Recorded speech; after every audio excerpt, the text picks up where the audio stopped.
नमस्कार दोस्तों, स्वागत है आपका बीआरएच फैक्ट में। तो दोस्तों, दो बड़ी डिफेंस अपडेट्स के बारे में बात करेंगे। पहली अपडेट तो हमारे रोबोट जैसे टैंक के बारे में है जो जल्द ही सीमा पर तैनात किया जाएगा, और दूसरी अपडेट J-31 स्टेल्थ एयरक्राफ्ट के बारे में है जो पाकिस्तान की वायुसेना में बहुत ही जल्द शामिल होने वाला है। और क्या इससे भारत को कोई असर पड़ेगा, पूरा बताएंगे आपको इस वीडियो में। बस आप इस वीडियो के अंत तक बने रहना। और दोस्तों, आपसे एक छोटी सी रिक्वेस्ट है, जिन मित्रों ने मेरे चैनल को सब्सक्राइब नहीं किया है प्लीज सब्सक्राइब कर लेना ताकि आपको आने वाली वीडियो की नोटिफिकेशन मिल जाए। तो चलिए चलते हैं बिना टाइम गवाए अपनी अपडेट्स पर। तो दोस्तों, डीआरडीओ ने कुछ दिन पहले यानी कि पिछले साल के आखिर के महीने के आसपास राजस्थान के पोखरण में 155x52 ATGS को आर्म ट्रक पर लगाकर उसका परीक्षण किया। और दोस्तों, सबसे बड़ी बात यह है कि ये तोप एक रोबोट की तरह काम करती है। पहले किसी भी तोप को लोड करने के लिए 6 से 8 लोगों की जरूरत पड़ती थी, लेकिन ये सारा काम खुद कर लेती है। इसमें लगी रोबोट आर्म खुद ही गोला निकालकर तोप के बैरल में लोड करती है। इसके बाद फायरिंग सिस्टम काम करता है।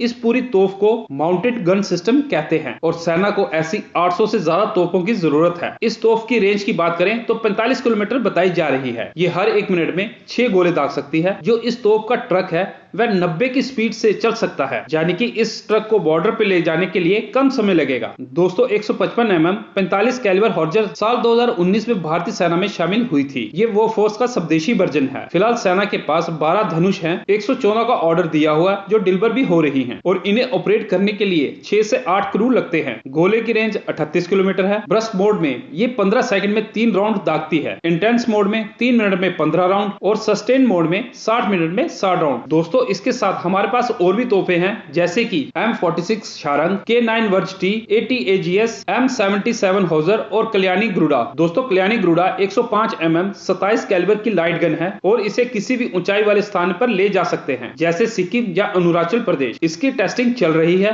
फिलहाल 2800 से ज्यादा बार गोले दाग चुकी है। भारतीय सेना इसे शामिल करने की सोच रही है, लेकिन दोस्तों, इन सब तोपों में मैन पावर की जरूरत पड़ती है, जिसे ऑपरेट करने के लिए कम से कम 6 से 8 क्रू की जरूरत होती है। वहीं पर हमारे डीआरडीओ ने जो नई तोप का परीक्षण कर रही है, अगर वह भारतीय सेवा में शामिल हो जाती है, आप खुद ही समझ जाइए कि भारतीय सैनिक को कितना ज्यादा फायदा होगा। इसे ऑपरेट करने के लिए ना तो किसी सैनिक की जरूरत है और हमारी कैजुअलिटी भी ना के बराबर ही होगी। तो दोस्तों, आपके क्या विचार हैं इस तोप के बारे में? प्लीज कमेंट सेक्शन में अपने विचार जरूर बताना। तो चलिए बढ़ते हैं अगली अपडेट पर, जो पाकिस्तान की सेना में शामिल होने वाला चीन का J-31 स्टेल्थ लड़ाकू विमान के बारे में। दरअसल दोस्तों, पाकिस्तान अपनी वायुसेना में चीन का स्टेल्थ फाइटर जेट एयरक्राफ्ट शामिल करने के लिए तैयार है। पाकिस्तान वायुसेना के प्रमुख जहीर अहमद का कहना है कि J-31 जल्द ही पाक सेना में शामिल हो जाएगा। J-31 को अमेरिकी विमान F-35 और F-22 जैसा ही बताया जा रहा है। दरअसल दोस्तों, पाकिस्तान को तो ना तो यूरोप हथियार देता है, ना ही अमेरिका, और ना ही पाकिस्तान के पास इतने पैसे हैं कि वह यूरोप और अमेरिका से हथियार ले सके। इसलिए पाक सेना ने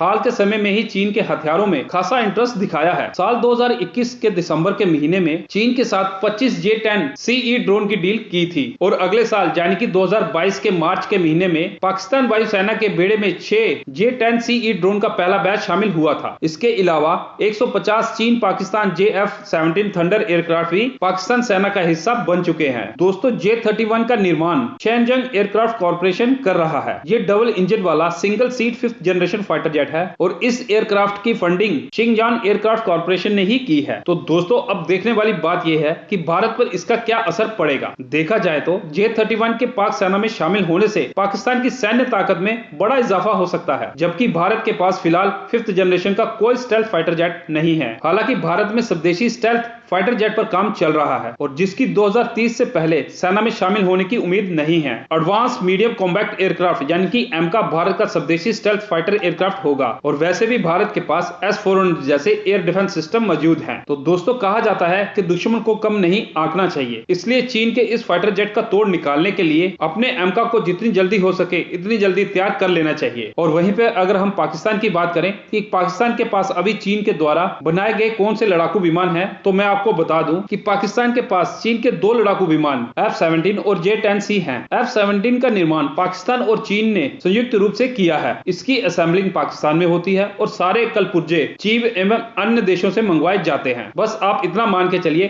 कि पाकिस्तान में सिर्फ इन्हें जोड़ा जाता है। साल 2021 में नाइजीरिया ने भी F-17 खरीदा था। पाकिस्तान वायुसेना के पास 150 F-17 लड़ाकू विमान मौजूद हैं, और जिनमें से कहा जाता है कि आधे से ज्यादा अंडरग्राउंड हो चुके हैं। तो दोस्तों, आज की वीडियो में मैंने मैंने आपको दो डिफेंस अपडेट दी हैं। एक तो हमारे रोबोट जैसी तोप के बारे में है और दूसरी जो है वो पाकिस्तान के J-31 स्टेल्थ एयरक्राफ्ट के बारे में। तो कमेंट सेक्शन में आप मुझे ये जरूर बताना कि आपको कौन सी अपडेट ज्यादा अच्छी लगी। और इसके साथ अगर आपको ये वीडियो अच्छी लगी हो तो इसे लाइक और चैनल को सब्सक्राइब करना ना भूलना। जय हिंद।